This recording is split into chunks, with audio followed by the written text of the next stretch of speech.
लखनऊ की करेंगे। रोजगार महाकुंभ 2025 का उद्घाटन हुआ। सीएम योगी ने रोजगार महाकुंभ का उद्घाटन किया है।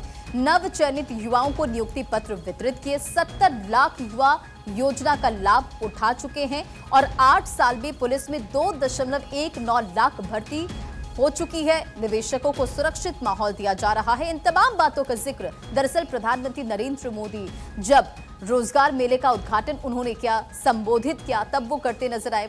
सीएम योगी ने यह भी कहा कि अपनी नीति में बदलाव किया, टीम भावना से काम करिए, फायदा होगा। सुनिए। ब्याज मुक्त, गारंटी मुक्त ऋण की सुविधा उपलब्ध करवाई गई।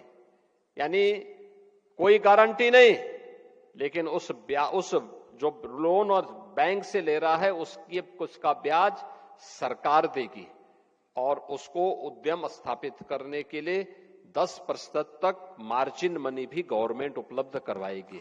और मुझे बताते हुए प्रसन्नता है, अब तक 70,000 से अधिक युवाओं ने इस स्कीम के साथ जुड़ करके, सीएम युवा उद्यमी स्कीम के साथ जुड़ करके स्वयं के उद्यम स्थापित करने की दिशा में काम करना प्रारंभ किया है। यानी ये अलग अलग स्तर पर रोजगार की सुविधा निजी क्षेत्र में है। सरकार ने अपने स्तर पर भी रोजगार उपलब्ध, नौकरी उपलब्ध करवाने की कार्रवाई की। पिछले 8 वर्ष के अंदर उत्तर प्रदेश पुलिस में,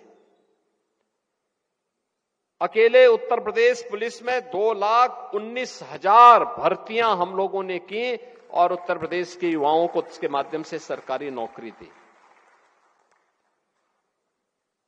अकेले उत्तर प्रदेश के अंदर 1,56,000 शिक्षकों की भर्ती की प्रक्रिया को पूरी पारदर्शिता के साथ संपन्न किया और अलग अलग विभागों की पूरी सूची अगर आप लिखेंगे तो ये संख्या बढ़ करके उसमें शिक्षा है, स्वास्थ्य है, इरिगेशन है, पीडब्ल्यूडी है, कृषि है, विश्वविद्यालय हैं, इन सबको अगर हम जोड़ते हैं तो ये संख्या 8.5 लाख युवाओं को सरकारी नौकरी उपलब्ध करवाने वाला देश के अंदर सबसे बड़े राज्य के रूप में उत्तर प्रदेश की गिनती आती है। उत्तर प्रदेश में अपराध और अपराधियों के प्रति जीरो टॉलरेंस की नीति का परिणाम क्या था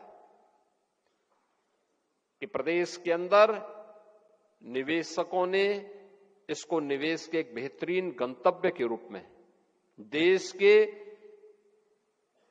इन्वेस्टमेंट के सबसे अच्छे डेस्टिनेशन के रूप में उत्तर प्रदेश को चयन किया। लेकिन इसके लिए हमें कार्य करना पड़ा। इसके लिए प्रदेश सरकार को अपनी नीतियों में परिवर्तन करना पड़ा।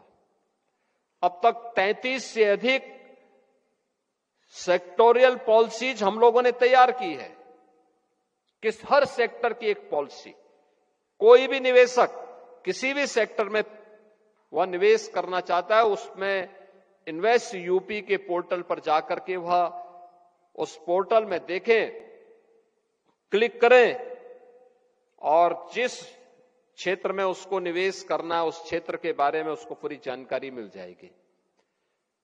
उसकी सहायता करने के लिए निवेश मित्र भी है, सिंगल विंडो प्लेटफॉर्म के लिए निवेश सारथी भी है, और फिर अगर उसने निवेश कर लिया है तो निवेश के बाद उन्हें इंसेंटिव जो मिलना है पॉलिसी के अंतर्गत वह भी उसको ऑनलाइन उपलब्ध करवाने की व्यवस्था है। आज मुझे प्रसन्नता है कि रोजगार महाकुंभ इस अवसर को आगे बढ़ाने का एक माध्यम है। इंडस्ट्री जब स्वयं एम्प्लॉयमेंट लेने के लिए जाए तो ये देखना चाहिए कि वास्तव में उन युवाओं को उस प्रकार की ट्रेनिंग देने का काम हमारी संस्थाएं पहले से तैयार करें। इंस्टीट्यूशन को इंडस्ट्री के साथ जोड़ने का काम, आईटीआई में किस प्रकार के सर्टिफिकेट कोर्सेज होने चाहिए, पॉलिटेक्निक में किस प्रकार के डिप्लोमा के कोर्सेज होने चाहिए, हमारे इंजीनियरिंग और तकनीकी संस्थानों में किस प्रकार की डिग्री कोर्सेज हमें प्रारंभ करने चाहिए। यह इंडस्ट्री और मार्केट की डिमांड के अनुसार हमें तय करने पड़ेंगे। अगर मार्केट की demand artificial intelligence, internet of things, drone technology और रोबोटिक की है तो हम उसके अनुसार ट्रेनिंग दें। अगर मार्केट की डिमांड प्लम्बरिंग की है, हम उसके अनुसार ट्रेनिंग करके नौजवान को तैयार करके वहां के लिए उनको एक अवसर उपलब्ध करवाएं। हर टेक्नोलॉजी हमेशा एक जैसी नहीं रहेगी, उस समय के अनुरूप बदलेगी, समाज की मांग के अनुरूप बदलेगी। हमें उसके अनुरूप अपने आप को अपडेट करना होगा।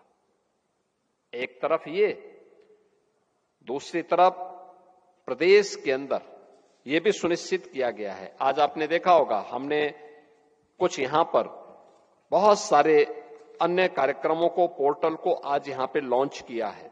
खासतौर पर श्रम न्याय सेतु पोर्टल का भी शुभारंभ हुआ है। आपने देखा होगा, पोर्टल में श्रमिकों के लिए त्वरित और पारदर्शी न्याय की व्यवस्था है।